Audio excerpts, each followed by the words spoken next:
Fall is officially here, which means it's time for apples, pears, and pumpkins. But sometimes preparing these healthy seasonal foods involves sweetening them a bit. But we know sugar is something we should be cutting back on. So here to tell us about a natural alternative and how to use it wisely is our resident food coach and registered dietitian, Cynthia Sass. Hi, Cynthia. Hello. Great to see you. You too, thanks. So tell us a little bit about maple syrup. We know we love it. I love it. But what is it exactly? It actually comes from maple trees, and they still prepare it the same way they have for decades. Basically, in the maple grove, which I've had the pleasure to visit up in Canada, where about 80% of our maple syrup comes from. They tap the tree, the sap comes out. Now that sap is not very sweet when it comes out of the tree. So they collect that and then they boil it to evaporate a lot of the water, and that increases sugar content and turns into the syrup that we know of. So that's the process. It's just the extraction and the boiling, and that's it. That's it. So when you buy pure maple syrup, it literally is just sap from the maple tree, and it's just been kind of condensed, so to speak. And you know, believe it or not, to make 1 liter of maple syrup, it takes 40 liters of sap. Really? Yeah, so that much gets boiled down. Wow. Yeah. But it's such a wonderfully old-fashioned process, isn't it? It is wonderful. I love that they still do it the same way they have for years. Yes, that's wonderful. Now, how does it compare to sugar? Is it slightly better for us than sugar? I would say so. Now, a tablespoon of maple syrup is about 50 calories. A tablespoon of granulated sugar is about 45, so they're pretty comparable. But the good news is, number one, it's all natural. It's not refined. And it has some minerals in it. It has zinc, which is an important immune booster, and 1 ounce of maple syrup, which is 2 tablespoons, has 20% of all the manganese we need for the day, and that's a mineral we don't hear a lot about. It helps us with our carbohydrate and fat metabolism in our body, and having too little manganese has been shown to stunt the growth of children. So it is an important mineral, one we just don't hear about a lot, so it's nice to know that there's some in there, and it also contains some antioxidants. Right, so don't feel guilty when your kids are pouring their maple syrup all over their pancakes in the morning. You know that they're getting some nutrients. As long as it's real maple syrup. We don't want the imitation stuff. Absolutely. Now let's talk about the differences in maple syrup, because sometimes I get confused. There's a light maple syrup, a dark maple syrup. Are they all the same when it comes to the nutritional value? They're not all the same, but what's really interesting is that the color really corresponds to the season. So the season lasts 4 to 8 weeks. So during that time, that's when you can get the sap from those trees, and that's it. Earlier in the season, it tends to be light. Later in the season, it tends to be dark.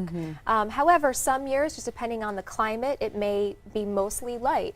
But it is true that the darker syrup does have more minerals in it. And it has a much more mapley flavor to it. So it may depend on how you're using it. It's definitely a deeper, richer flavor and does have a slightly better nutritional value. But it's not true that the light has been refined in some way, or that the dark has food coloring added when we're talking about pure maple syrup here. Okay, now what about the grades? Yes, what does very that mean? confusing. It's different for Canada and the United States. Now, as I mentioned, 80% of our syrup comes from Canada. So the system there, they have AA, which is extra light, and they have A, B, C, and D. So the kind of the further you get, the darker you get. In the United States, we just have grade A and B, and there are 3 sort of colors within the A, and then just the B is the dark amber. You know, I would say that really you don't want to think of the grading in terms of quality. Sure. It's really just a difference in really essentially flavor. Now, if you go darker and you get more nutrients, that's great. But the good thing about that is because it has a stronger flavor, you can get away with using less, and that's what I like about the because darker. there's no difference in the calorie content, right? Correct. It's just. And what about fat? There's no fat in maple syrup. There's no fat in it, and sometimes I like to add a little healthy fat by adding some nuts or something like that. But you know, I definitely love to use maple syrup, especially this time of year, as a natural sweetener in place of sugar. And I brought some recipes. I was just going to say, let's talk about these beautiful things that you brought with you. The first is a cobbler over there. Is that right? This is a mock cobbler, and all I did was I took a whole red delicious apple, I left the skin on, and I chopped it up.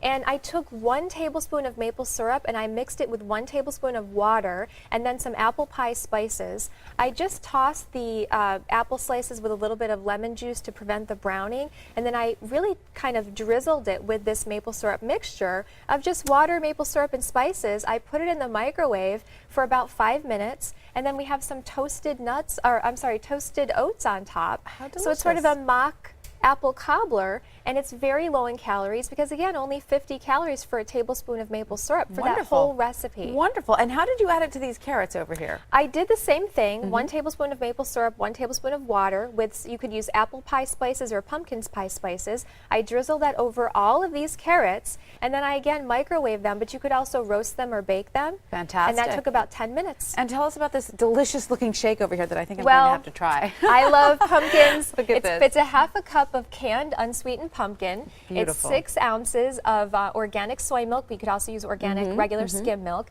a handful of ice, 1 tablespoon of maple syrup, and some pumpkin pie spices. So it's kind of like a liquid pumpkin Delicious. pie. It tastes like fall in a smoothie. It's Absolutely. so wonderful. Very high in vitamin A, which is another important immune booster. And this time of year, we don't want to catch those colds or flu. Very important. Very important. Absolutely. Fantastic, Cynthia. This was so much fun. I can't wait to go home and, you know, of course I have the maple syrup in the refrigerator. Now I know that I can put it to and so many that's where great you uses. should store it. After you open it, put it in the refrigerator. If you see any spots of mold, discard it immediately. Very Don't important keep it in the cupboard. to store it properly. All right, Cynthia Sass, thank you so much.